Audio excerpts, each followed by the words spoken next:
तिलावत कलामुल्लाह से इस प्रोग्राम का आगाज करें। मोहम्मद फरहान।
तिलावत कलामुल्लाह के बाद जो सबसे बड़ा मर्तबा है वो आप सल्लल्लाहु अलैहि वसल्लम का है। तो आप सल्लल्लाहु अलैहि वसल्लम के बारगाह रिसालत में नात पढ़ने के लिए मैं ज़िया नाज मोहम्मद अकरम को दावत देता हूँ। आए तो अपनी नात पेश करें।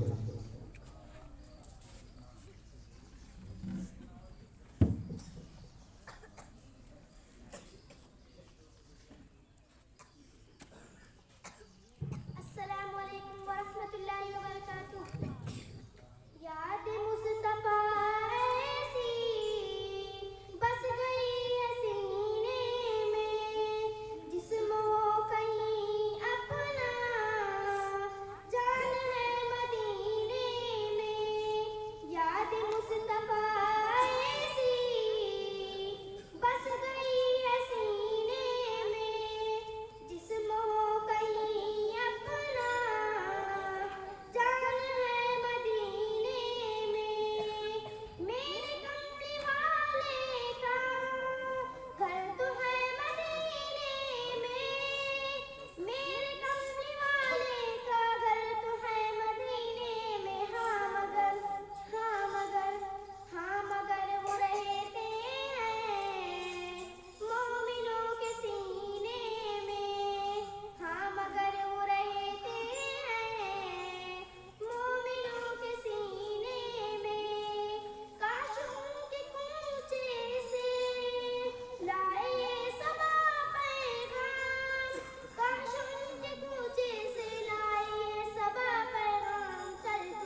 नात के बाद मैं दर्जा 4 के तालबा असरा तौकीर को दावत देता हूँ, वो आए अपना और कलाम पेश करें। असरा तौकीर।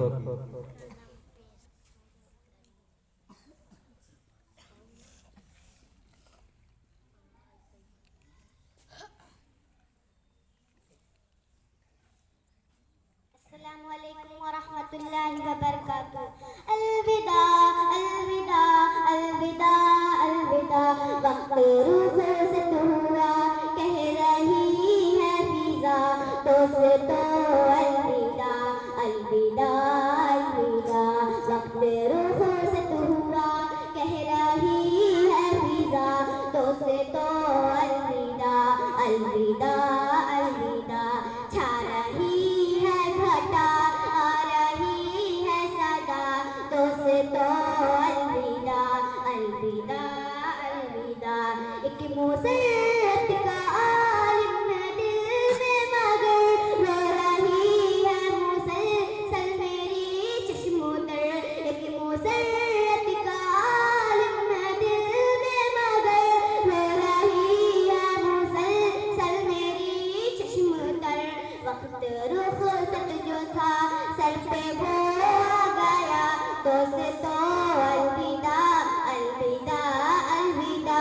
वक्त रुखसत हुआ कह रही है फिजा, दोस्तों अलविदा अलविदा अलविदा। अपना मस्कन वतन और चमन था यही, अपना मस्कन वतन और चमन था यही। उस मदरसे ने दी है नई जिंदगी, उस मदरसे ने दी है नई जिंदगी।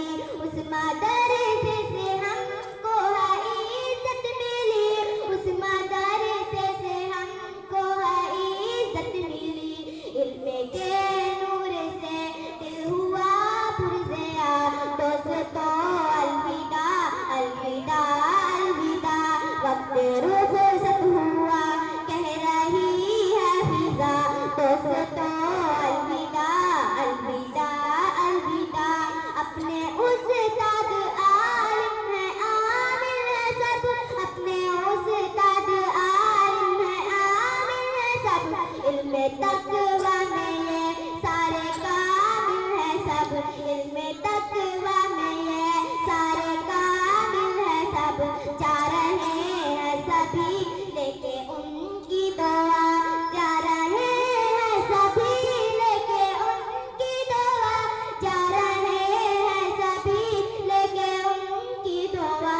दोस्तों अलविदा अलविदा अलविदा, दोस्तों अलविदा अलविदा अलविदा।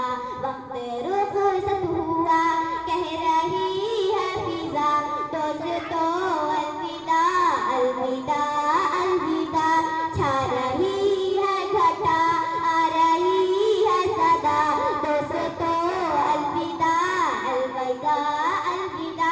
अस्सलामु अलैकुम।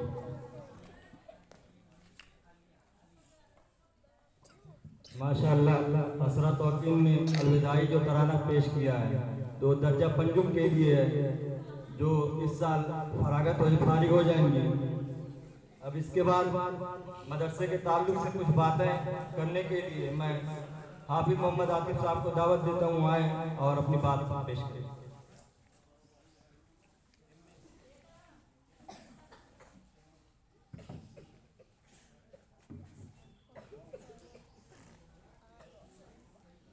बिस्मिल्लाहिर्रहमानिर्रहीम। इन्नल हम्दलिल्लाह वन्निअमत लिल्लाह ला शरीका लह। अल्लाहुम्मा सल्लि अला मुहम्मदिन अब्दिका व रसूलिक। औज़ु बिल्लाहि मिनश शैतानिर रजीम। बिस्मिल्लाहिर रहमानिर रहीम। इक़रा बिस्मि रब्बिकल लज़ी खलक़। सदक़ल्लाहुल अज़ीम। आए हुए तमाम मेहमान किराम और अजीज तलबा, सबसे पहले तो मैं आप तमाम लोगों को, बच्चों को मुबारकबाद देता हूँ कि जो एक साल आप लोगों ने मेहनत की है उसका आज बदले का दिन है, यानी यौमुल जज़ा। हाज़रीन, मैं गुफ्तगू 4 पॉइंट पे करूंगा। पहले ये कि तालीम है क्या, आखिर हम तालीम क्यों हासिल करते हैं। दूसरा ये कि तालीम हासिल करने के बाद हमें करना क्या होगा। तीसरे ये कि तालीम दिलवाने में बच्चों के वालिदैन का क्या रोल होना चाहिए, और आखिर में बच्चों का वालिदैन के तई, बच्चों का समाज के तई कैसा व्यवहार, कैसा बर्ताव होना चाहिए। हाज़रीन, मैंने अभी आयत कुरान की पेश की है, इक़रा बिस्मि रब्बिकल्लज़ी खलक़। हमें मालूम होगा कि अल्लाह ताला ने इस दुनिया में, इस दुनिया को चलाने के लिए इंसान को अपना खलीफा बनाया है। अल्लाह ताला ने हज़रत आदम अलैहिस्सलातु वस्सलाम को पैदा करने के बाद फरमाया कि मैंने तुम्हें पैदा किया है ताकि मैं तुम्हें अपना खलीफा बनाऊं। हम उसी आदम की नस्ल से हैं। आदम हमारे बाबा हैं और हम उनकी औलाद हैं। हमारा फरीज़ा ये है कि इस समाज को हम एक रुख दें, अंधेरे से निकालकर रोशनी की तरफ ले जाएं। तो जाहिर है कि आदम अंबिया किराम की पहली कड़ी थी और उसकी आखिरी कड़ी जनाब मोहम्मद सल्लल्लाहु अलैहि वसल्लम थे। उनके ऊपर जो कुरान नाजिल हुआ, कुरान जाहिर है कि नाजिल हुआ था इस समाज में, इस समाज को अंधेरों से निकालकर, अंधकार से निकालकर प्रकाश की तरफ ले जाने के लिए।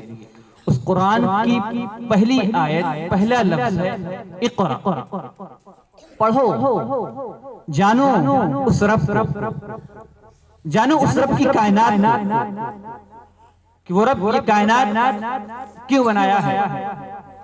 इस कायनात में इंसानों को, मखलूक में मरकजी हैसियत क्यों दी।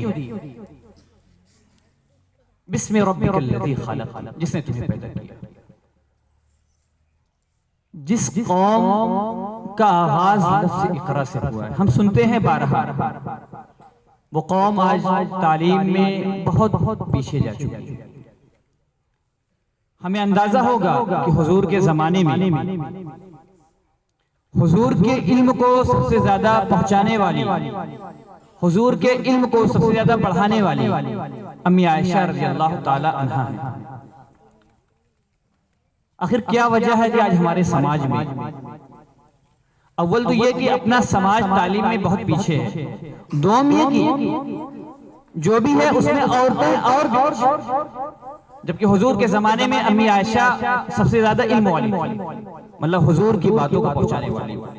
हुजूर के जमाने में एक बड़ी ताजिर हजरत खदीजा रज़ियल्लाहु ताला अन्हा थी। आखिर क्या वजह है कि आज हमारी घरों की औरतें, हमारी घरों की माएं, बहनें या बेटियां उस मैदान में क्यों नहीं जाती। जाहिर है ये तो एक दूसरा मौजू है, लेकिन जब हम आएंगे अपने पहले मौजू पर कि तालीम होगी तो हमारे अंदर इंसानियत आएगी। इंसानियत आने का मतलब ये है कि हम उस जात के बनाए हुए कानून को, उस जात के मुंतखब करदा अफराद के तई के जरिए जो इल्म, जो बातें हम तक पहुंची है, उसके बताए हुए कानून पर हम जिंदगी गुजारेंगे, यानी अल्लाह और उसके रसूल के बताए हुए तरीके पर। इससे हटकर हम जिंदगी गुजारेंगे तो ना हम दुनिया में कामयाब होंगे, ना आखिरत में कामयाब होंगे। इस मैदान में, अपने इस सहन में आज 4 तारीख है, ऐलान हुआ था कि रिजल्ट बटेगा बच्चों का। सारे बच्चे आए, बच्चे के पेरेंट्स आए। आप अंदाजा लगाएं कि बच्चे स्कूल में तकरीबन 214, 192 बच्चों ने एग्जाम में अपीयर किया।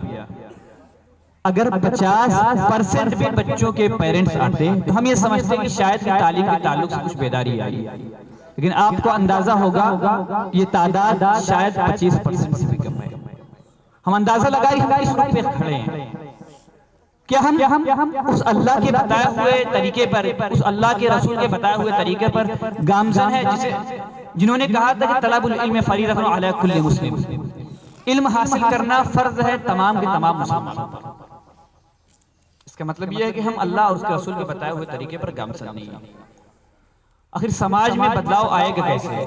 हम खलीफा हैं इस दुनिया में और तमाम कौमों में अल्लाह ताला ने हमें मुंतखब किया, उम्मत वसत कहा है कि अल्लाह के पैगाम को दूसरों तक पहुंचाना है, अल्लाह की बात को दूसरों तक पहुंचाना है, ताकि कल क़यामत के दिन हुजूर ये कह सके कि और हम इस बात को कह सके, अल्लाह हमने तेरे पैगाम को दूसरी कौमों तक पहुंचाया। जब तक इल्म हमारे पास नहीं होगा हम अल्लाह के पैगाम को नहीं पहुंचा सकते। और जब अल्लाह के पैगाम को, बाबू खामोश हो जाओ, हम अल्लाह के पैगाम को नहीं पहुंचाएंगे तो फिर हमारा ये इल्म हासिल करना या इसके ताल्लुक से तगोदो करना बेकार होगा। तो खैर ये बातें थी इल्म की, इल्म हासिल क्यों करना है, क्यों नहीं करना है। दूसरी ये कि जो वालिदैन का रोल होना चाहिए, मैं कहीं और या किसी और इदारे की बात नहीं करूंगा, क्योंकि हमारा अपना ये इदारा है। हमारे अपने इदारे में 214 बच्चों में से गाहे बगाहे जो नतीजा निकला है वो ये कि 214 बच्चों में से बमुश्किल 30 से 40 घर के बच्चे ऐसे होंगे जो शायद घर से पढ़ के आते होंगे या उनके घर वाले लेके बैठते होंगे। क्योंकि आप तमाम लोग यहाँ बैठे हैं, मेरे बड़े भाई हैं, बुजुर्ग हैं, अपने बच्चों के वालिदैन होंगे। मैं ये कहना चाहूँगा जिस तरह हम जिंदगी जीने के लिए रोजी रोटी की तलाश में घर से निकलते हैं, ये हमारा एक फरीजा है, बिल्कुल करना होगा हमें अपना पेट पालने के लिए। लेकिन अल्लाह ताला ने कहा है इन्नमा अम्वालुकुम व औलादुकुम फितना, तुम्हारे अम्वाल, तुम्हारे माल और तुम्हारी दौलत तुम्हारे लिए आजमाइश बनाई गई है। अगर हम माल कमा रहे हैं और अपनी औलाद को यूं ही छोड़ देंगे और अगर औलाद बिगड़ और फितने का सबब हो गई तो कल अल्लाह को हम क्या मुंह दिखाएंगे। इसलिए कि वालिदैन का एक अहम रोल होता है बच्चों की किरदार साजी में। बच्चों की किरदार साजी अगर सही ढंग से नहीं होगी, सही रुख पे नहीं होगी, तो ये बच्चे कल को हमारी जगह लेंगे। हम बूढ़े होंगे, ये बच्चे कल को हमारे मुस्तकबिल बनेंगे। और अगर इनकी तरबियत सही ढंग पे नहीं हुई, सही रविश पे नहीं हुई, ये खराब हो जाएंगे। तो मैं ये कहना चाहूंगा कि हम सारे लोग जिस तरह 8 घंटा 10 घंटा अपनी रोजी की तलाश में अपने वक्त देते हैं, ये बच्चे रिस्क में सबसे बड़ा रिस्क, सबसे अहम रिस्क ये बच्चे नेक औलाद सालेह होने। घर पे आकर कम से कम मगरिब से लेकर ईशा तक कम से कम ज्यादा से ज्यादा जितना हो सके आपके पास वक्त दें। लेकिन जिस बच्चों के लिए आप रोजी कमा रहे हैं उस बच्चों को, उन बच्चों को वक्त दें। मगरिब से ईशा तक कम से कम पढ़ाई को वक्त दें। ईशा बाद कुछ तफरीह करें। फजर बाद से लेकर जब तक आपके पास वक्त, तो बच्चे जब तक स्कूल आए कुछ पढ़ाते रहें, कुछ बताते रहे, ताकि उनसे आपकी उनसियत हो जाए। उन्हें ये एहसास ना हो कि मेरे वालिदैन, मेरे बड़े मुझसे कटे हुए, वो अपनी बात से जाएगा। आज के समाज में जो बच्चा बिगड़ता है, चोरी करता है, ये नहीं पढ़ता है, ये अपनी बात, अपने मन की बात अपने वालिदैन से नहीं कह सकता, अपने बड़ों से नहीं कह सकता। वजह यही है कि आज हमारे अंदर बड़ों का छोटों से वो ताल्लुक नहीं है, छोटों का बड़ों से वो ताल्लुक नहीं, बनाया नहीं गया है। और ऊपर से हम बच्चों को ये कहते हैं, जो हमारे मुआशरे का रवैया है, बड़ा बिगड़ा है, बात को नहीं सुनते। थोड़ा सा हम गौर करें कि आज हम 50 साल के हैं, जब हम छोटे थे उस एज में थे, 10 साल की एज में, क्या हम भी सुनते थे अपने वालिदैन की बात? क्या हम भी वैसे ही थे? अगर थे तो हो सकता हो शायद दादा हम लोगों के लगते होंगे, उनका ताल्लुक आपसे वैसा ही रहा हो। तो कहने का मतलब ये है कि हम जिस तरह अपनी रोजी कमाने के लिए वक्त देते हैं, अपने बच्चों को भी वक्त दें ताकि इनको निखारें। ये हमारे मुस्तकबिल है, ये हमारी खेतियां हैं, कल को ये हमें फसल देंगे, कल को ये समाज निखारेंगे। वरना बेमायने हो जाएगी ये तालीम और बेमायने हो जाएगी हमारी हैसियत। क्योंकि हमारे आने का मकसद मैंने बताया पहले कि उम्मत वसत है। हमारे आने की हैसियत दीन का इल्म हो या दुनिया का इल्म हो, इल्म तो इल्म है। अल्लाह ताला ने, अल्लाह के रसूल ने कहा इल्म सीखना है, इल्म को सीखकर इसी की तरसील करना है। हमें इल्म सीखेंगे, इंसानियत आएगी, इंसानियत आएगी, अल्लाह के पैगाम को अल्लाह के बंदों तक पहुंचाएंगे। और मैं अपने बच्चों से कहना चाहूंगा कि हम लोगों ने दर्जा सोम की किताब में पढ़ा है ना,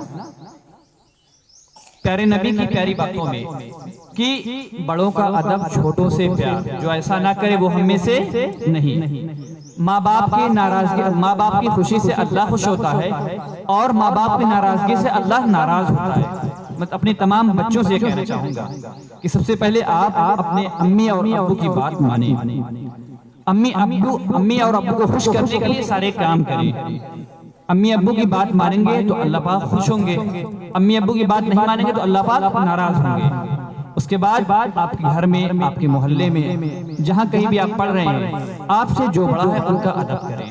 कुछ समझ में ना आए तो उनसे पूछें, अपने उस्ताद का अदब करें। अदब से ही इंसान है, अदब जो न सीखे वो हैवान है। तो आप तमाम लोग बड़ों का अदब करिए, अपने अब्बू और अपने अम्मी की बात माने, जो बात कहनी है, जो कुछ करना है आप अपने घर वालों से करें।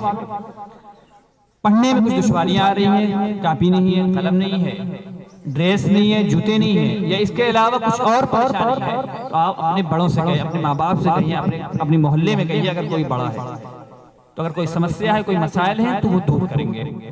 और आखिरी बात ये, इस मदरसे के ताल्लुक से तो मैंने बताया कि इस मदरसे में 214 बच्चों का एडमिशन मतलब इस साल था, और सालाना एग्जाम में बैठने वाले बच्चों की तादाद 192 है,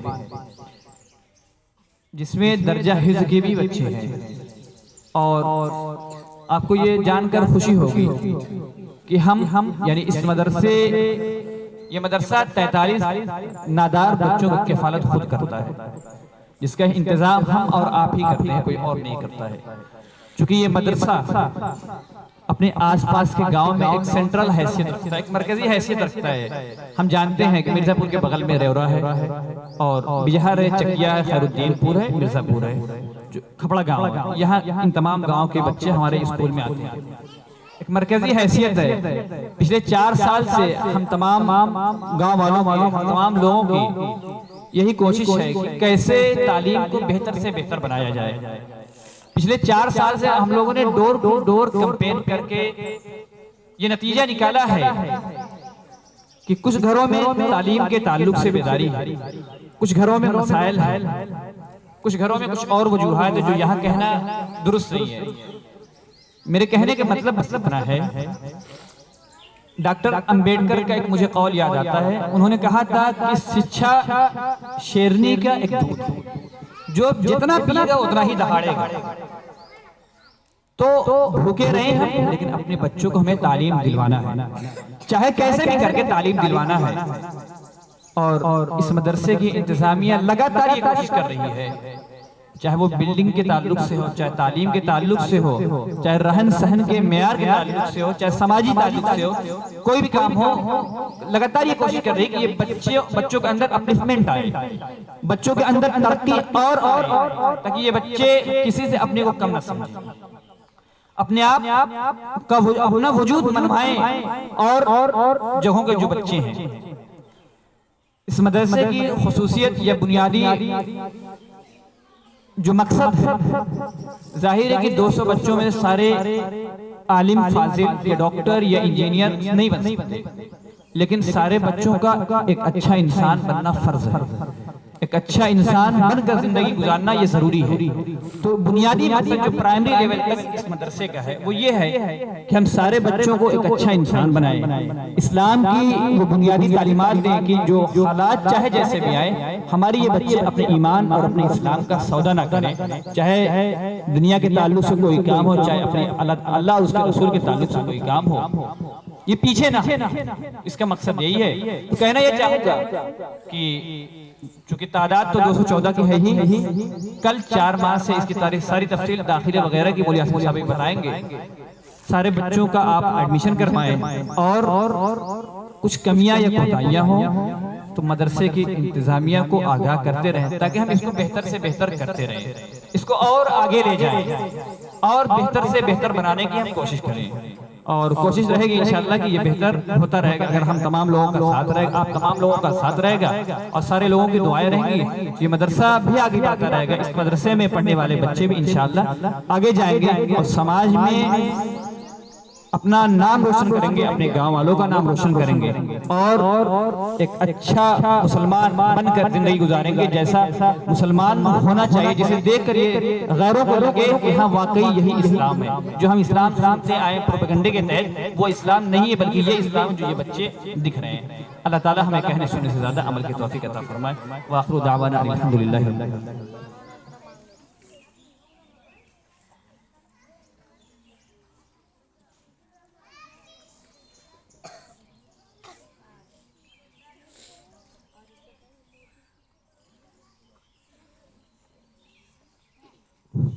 अब मैं उस्तादुल असातिज़ा और इस मदरसे के सदर मुदर्रिस जनाब मौलवी आसिफ साहब को दावत देता हूँ। वो आए और बच्चों के ताल्लुक से और स्कूल के ताल्लुक से जो बातें हैं वो आपकी खिदमत में अर्ज करेंगे।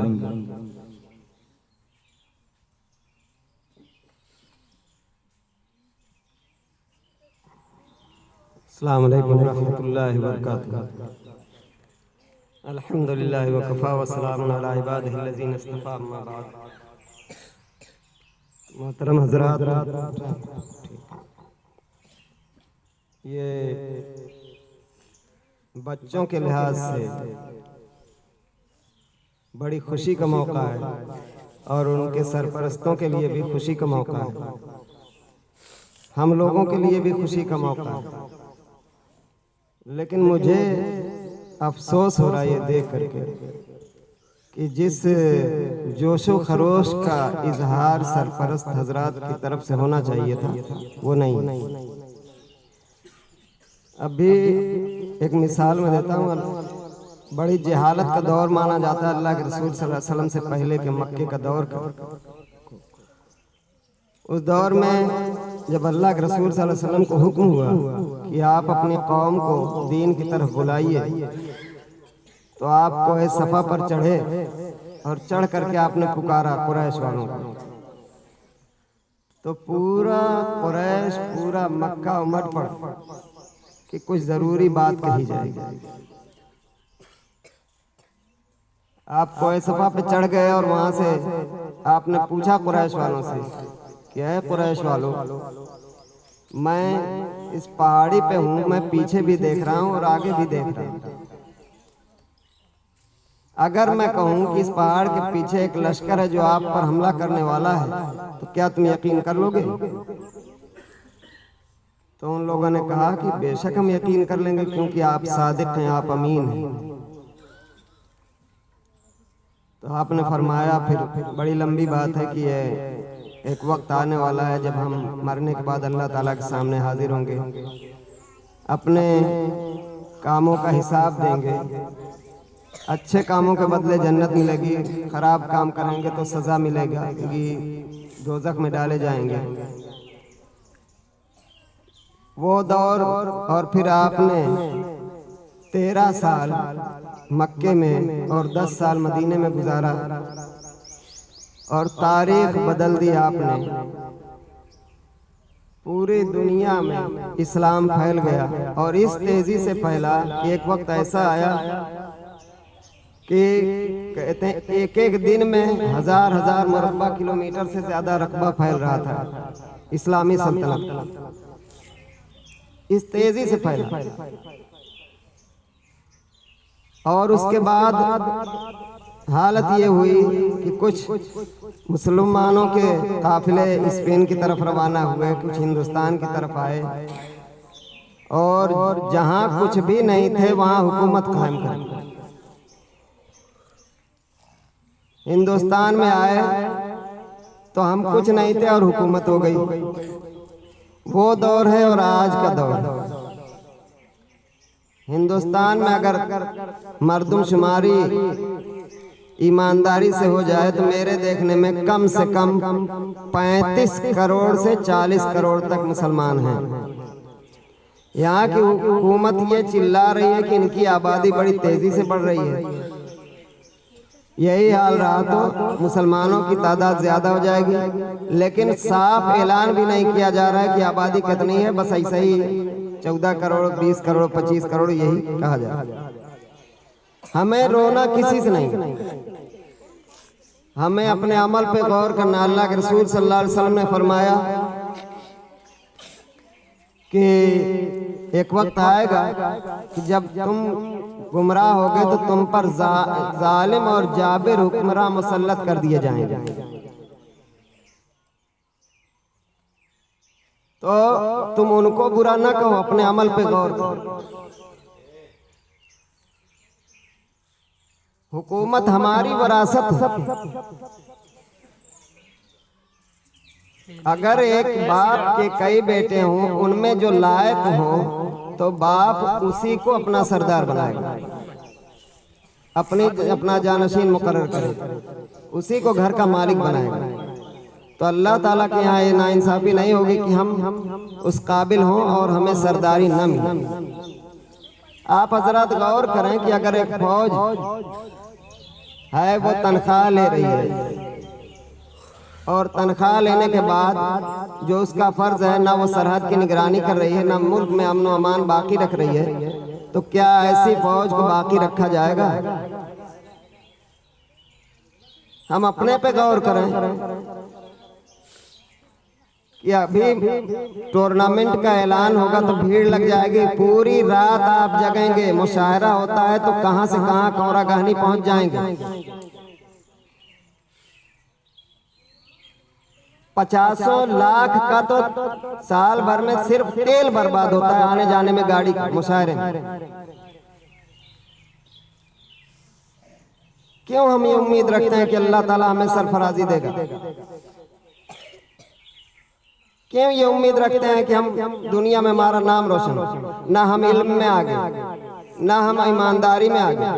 जो काम गैर करते हैं, जिनका कोई दीन नहीं, वो जो काम करते हैं हम उस काम में उनसे आगे हैं। हमारा अखलाक उनसे खराब है।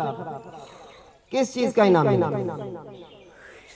अपने बच्चों के तई कितना हम जागते हैं, इससे पता चलता है कि कितने बच्चे यहाँ पढ़ते हैं और कितने सरपरस्त हैं।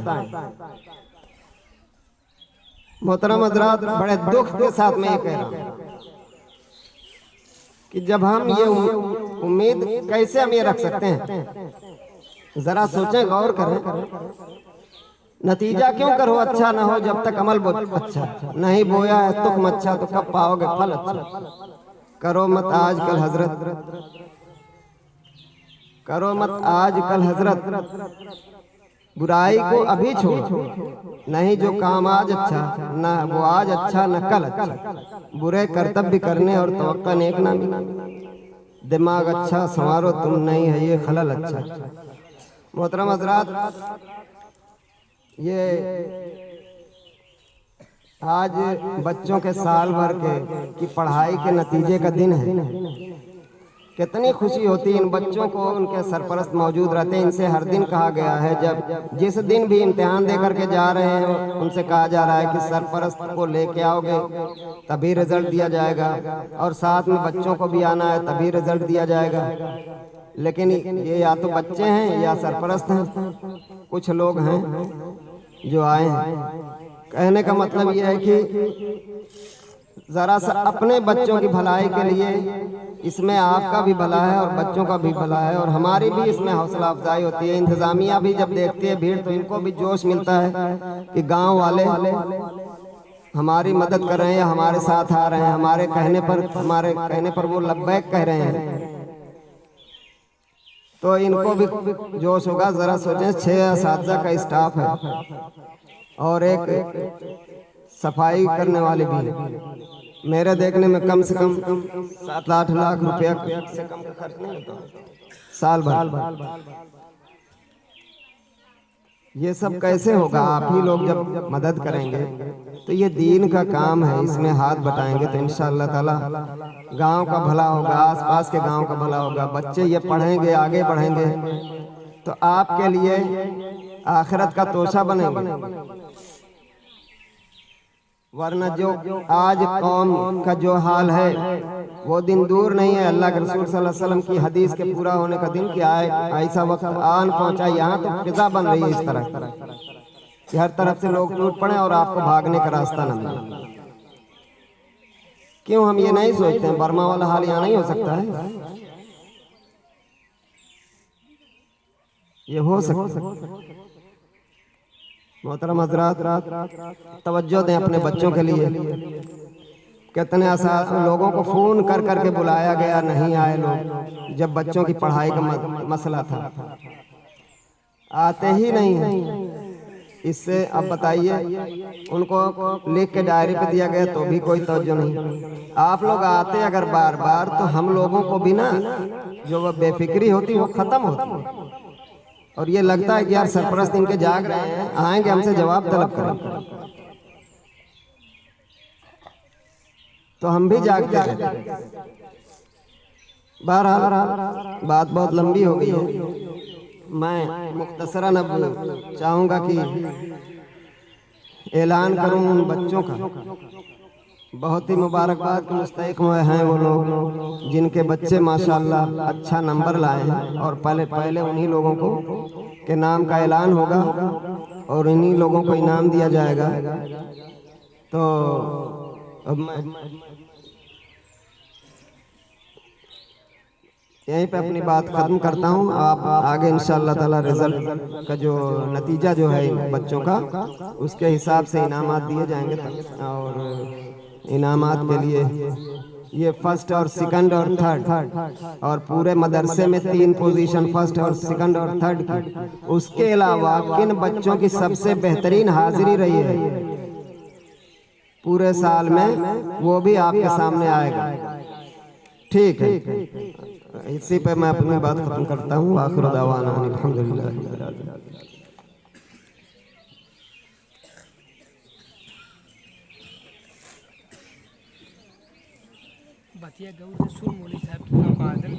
मैं हाफिज अरवाज साहब स्टेज पर बुलाने की दावत देता हूँ कि आए स्टेज पर। हाफिज अरवाज साहब।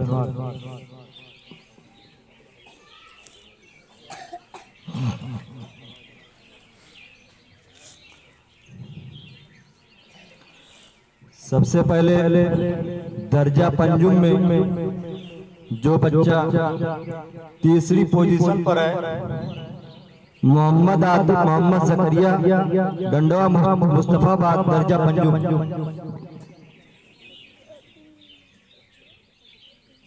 मोहम्मद आतिफ मोहम्मद जकरिया, गंडवा मुस्तफाबाद, दर्जा पंजुम।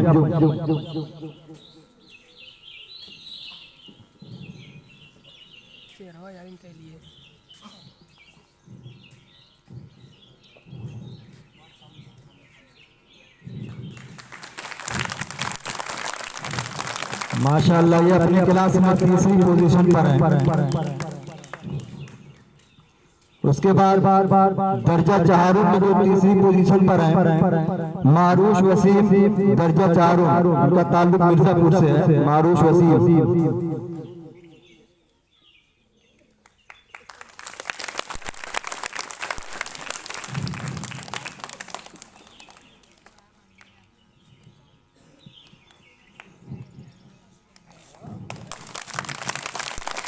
इसके बाद दर्जा सोम में जिसकी तीसरी पोजीशन है, आतिफ अबू जैद मिर्जापुर, दर्जा सोम में उनकी तीसरी पोजीशन है। आतिफ अबू जैद।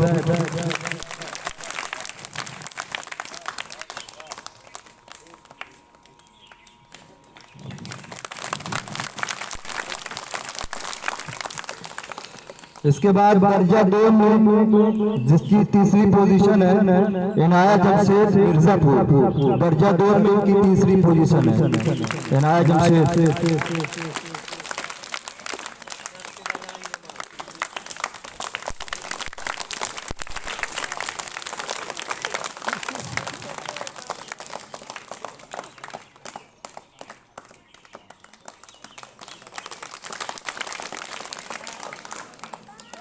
इसके बाद दर्जा अव्वल में 2 बच्चियों ने एक जैसा नंबर यानी 92% नंबर लाया, दर्जा 100 में जिनकी तीसरी पोजीशन है, जुनैरा अताउर रहमान, दर्जा अव्वल, मायरा बानो मोहम्मद आजम, दर्जा अव्वल। इन दोनों बच्चियों का नंबर एक जैसा है। थर्ड पोजीशन पर दर्जा अव्वल अपने क्लास में थर्ड पोजीशन पर तीनों बच्चे, मायरा आजम, जुनैरा अताउर रहमान।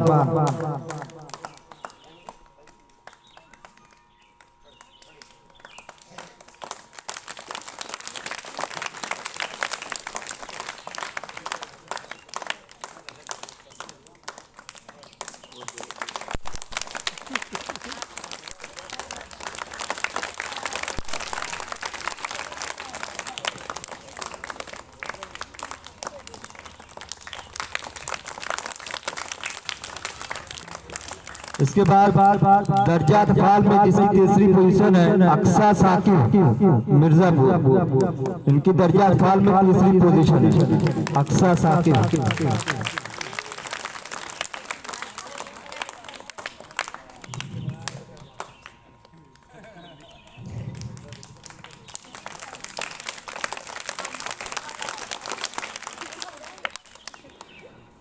इसके बाद दर्जा 2 में जिसकी तीसरी पोजीशन है, दर्जा पंजुम में जिसकी दूसरी पोजीशन है महफूज अहमद खुर्शीद अहमद, दर्जा पंजुम, इनकी दूसरी पोजीशन है दर्जा पंजुम।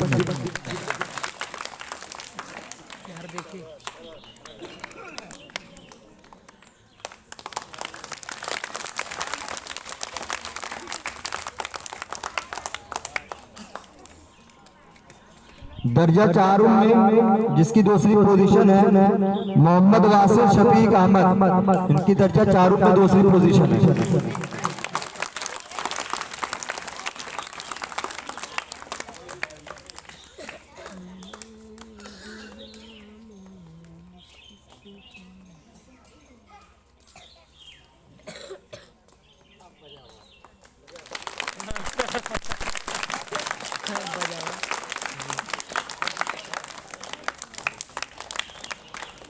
इसके बाद दर्जा 100 में जिसकी दूसरी पोजीशन है अयान अहमद इरफान अहमद, डंडवा मुस्तफाबाद, दर्जा 100 में इनकी दूसरी पोजीशन है।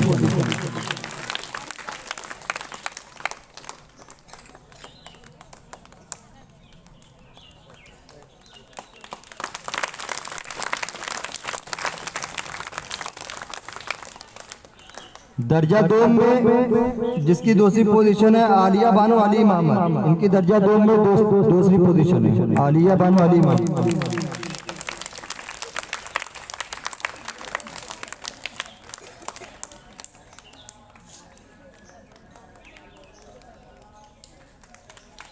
सुरमा आ गया है, ताली स्टेटस बराबर, तालियां बजाओ। दर्जा अव्वल में जिनकी दूसरी पोजीशन है मारा यूनुस, दर्जा अव्वल इनकी दूसरी पोजीशन है दर्जा अव्वल में।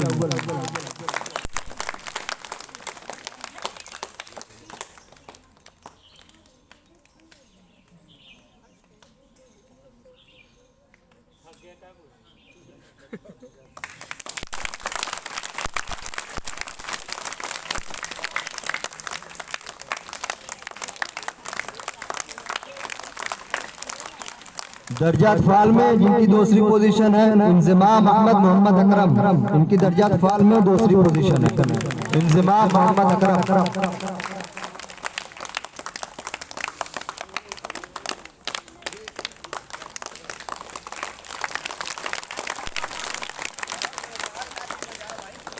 अब इसके बाद दर्जा पंजुम में जिनकी पहली पोजीशन है नवा बानो मौलवी गुफरान, दर्जा पंजुम, इनकी पहली पोजीशन है 97.78%।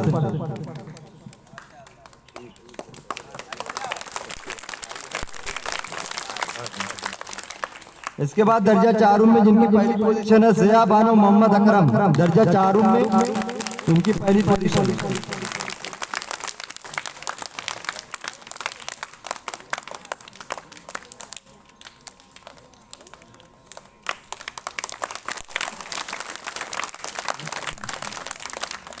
दर्जा 100 में जिनकी पहली पोजीशन है अब्दुल वासिफ मौलवी गुफरान, दर्जा 100 में इनकी पहली पोजीशन है।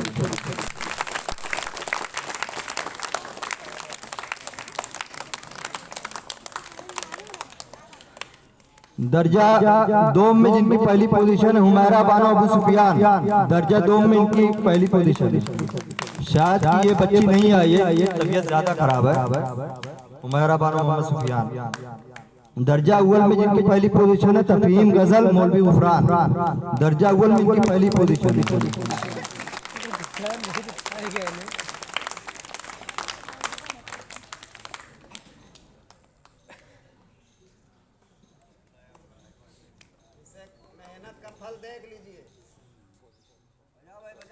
बजाओ भाई बजाओ। दर्जा अतफाल में जिनकी पहली पोजीशन है मोहम्मद नासिर मोहम्मद आकिल, दर्जा अतफाल में इनकी पहली पोजीशन है मोहम्मद नासिर मोहम्मद आकिल।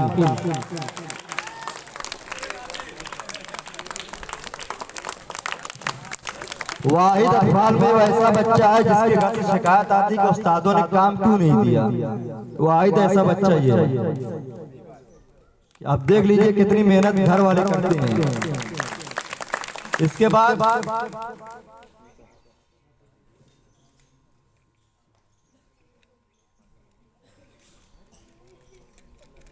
अबे ऐसी रहा है अरे तो कम मिली रही है खाली सारे बैठ के खाली खेला के दिन हो रहा है पूरे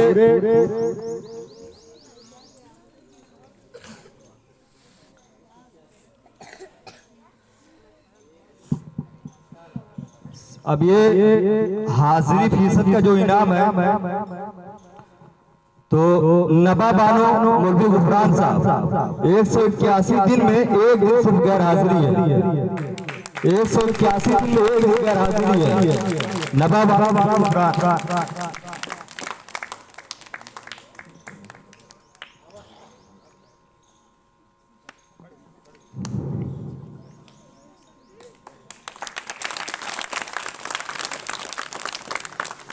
इसके बाद शिफा इमामुद्दीन इनकी 181 दिन में 2 गैर हाजिरी है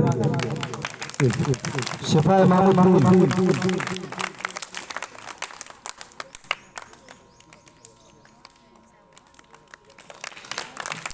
इसके बाद जिया बानो मोहम्मद अकरम इनकी 181 दिन में 2 गैर हाजिरी इनकी भी।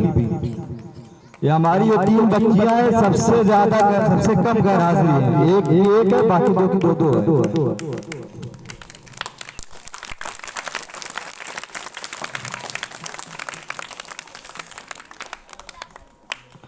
अब हमारे मदरसे के जो 3 टॉपर बच्चे हैं मैं उनके पेरेंट्स को बुलाना चाहूंगा।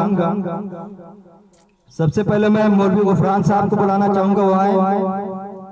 मौलवी गुफरान साहब, मोहम्मद अकरम साहब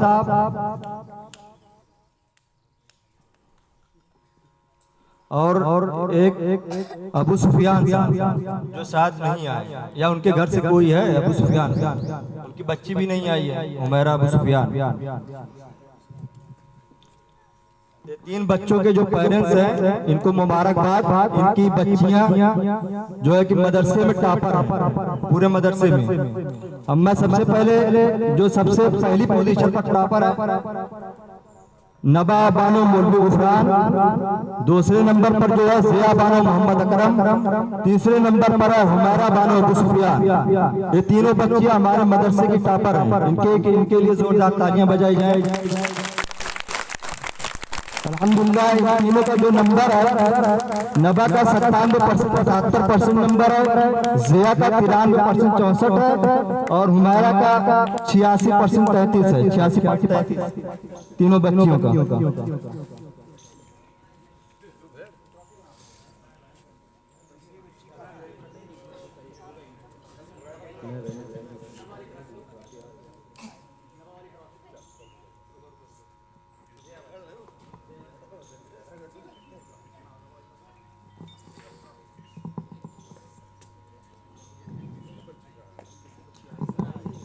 हुमैरा बानो मोहम्मद सुफियान की तबीयत खराब बहुत ज्यादा है इसलिए वो नहीं आई बच्ची। उसका इनाम आकर उनके पेरेंट्स आकर ले माशाल्लाह हमारी बच्चियां थी।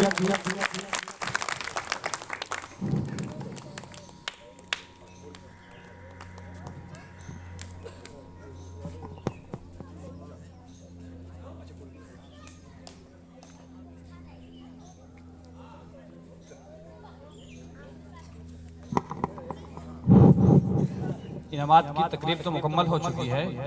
मैं चाहूंगा कि बस 5 मिनट आप सारे लोग बैठे रहें ताकि जो शीरीनी आई है तकसीम हो गई आप सारे लोग भी मुंह मीठा करके तब जाए। हुमैरा अबू सुफियान के भाई आ गए हैं अफान भाई, मैं उनके दावत दूंगा कि वो आए और हुमैरा का इनाम ले लें। आप शायद लेट हो गए हैं, स्कूल में वो 3rd पोजीशन।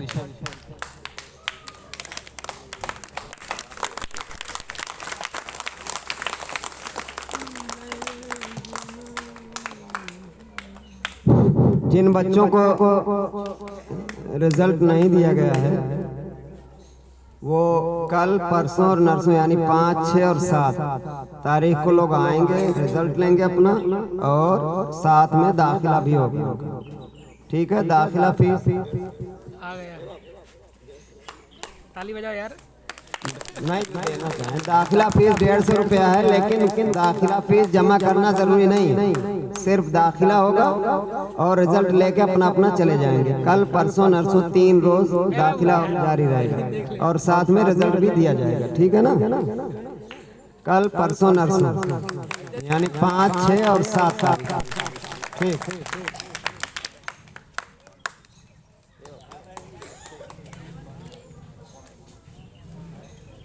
चलिए भाई, इंशाल्लाह फिर मिलते हैं। अपना मदरसा समझ करके अपने बच्चों की भलाई के लिए इस मदरसे के साथ रहिए, हर तरह से इसका ताउन कीजिए, बच्चों की अपने हौसला अफजाई कीजिए। घर पे इनके सामने ज़्यादा तेज़ आवाज़ में अगर आप बात करेंगे तो ये भी तेज़ आवाज़ में बात करेंगे, आप गाली देंगे तो ये भी गाली बकेंगे, आप झूठ बोलेंगे तो ये भी झूठ बोलेंगे। इन सब चीज़ों से परहेज़ किया जाए।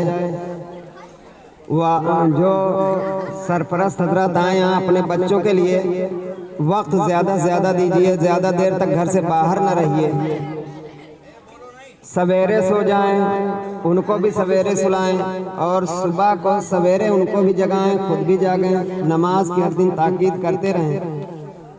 इससे आपके घर का माहौल इंशाअल्लाह ताला अच्छा बने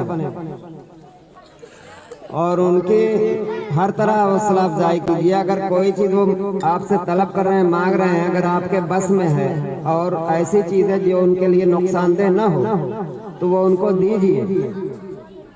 और आपकी पहुंच से बाहर है तो भी अपने बच्चे को आप समझा सकते हैं कि बेटा हमारे सामने ये मजबूरी, हम आपकी मांग पूरी नहीं कर सकते। मोबाइल से जहां तक हो सके इनको दूर रखें, जितना हो सके आप खुद भी मोबाइल न देखें उनके सामने और उन्हें भी मना करें।